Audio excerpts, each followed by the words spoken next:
Ça, c'est une pièce qui va dans une presse à balles rondes, je viens de dire, et tu vois. Elle a pris un peu cher, celle-là. Et ici, t'es censé avoir un roulement, et tu vois, l'axe, il est bien défoncé. Alors, ces pièces-là, il y en a deux. T'as une gauche, une droite, et la seule chose qui les différencie, c'est le côté où ils ont été usinés, et le côté où le petit axe sort. Donc, après, t'as un roulement dans le tube, et t'en as une à gauche, et une là.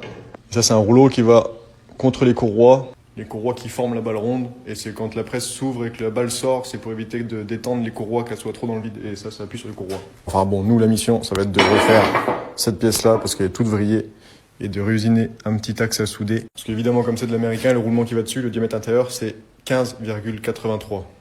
On est content. Donc ça, c'était du 12 mm. Alors j'ai chopé un gros fer plat de 12 mm d'épaisseur.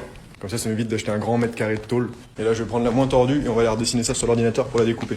Du coup, je l'ai replacé sur le bord du bureau, tu vois. Et là, ça me fait arriver comme ça, pile dans l'axe, j'ai l'impression. Du coup, pour prendre toutes mes mesures, je me suis servi du bord du bureau. Ça m'a servi de référence. Donc là, le trait rouge, ça correspond, on va dire, au trait au bord du bureau.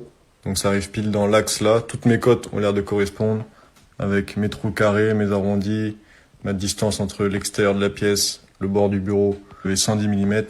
Tout a l'air d'être ok. Avant de couper ça dans de la 12 mm, je vais faire une découpe dans de la tôle de 1,5. Comme ça, s'il y a une erreur, ça coûte moins cher et on peut la corriger.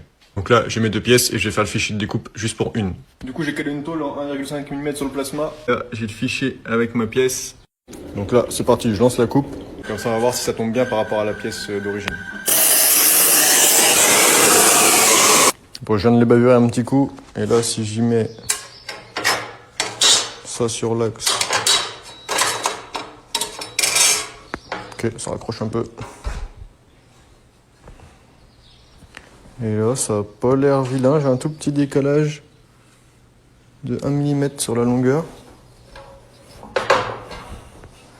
Sinon, les formes, c'est pas vilain. Après, c'est de l'encombrement, tout le reste. Donc, tant que les trous, c'est pas mal. Je vais faire décaler mes trous d'1 mm. Et puis, ça va le faire. Bon, j'ai refait mes fichiers. Là, je viens de mettre ma torche dans le coin à gauche pour faire mon point zéro. Et comme c'est épais et que je veux pas que ça merde en pleine coupe, on va remettre du neuf parce que si ça merde dans la coupe et que ça fait un truc dégueulasse, ça va niquer la pièce. Là, avec ça, ça ira 10 fois mieux. Et là, tac, nos deux pièces découpées là dans la 12 mm d'épais. C'est pas dégueulasse. Les coupes sont méga propres. À la prochaine vidéo, on usine le bout, on usine l'axe et on soude tout. Et tchuss.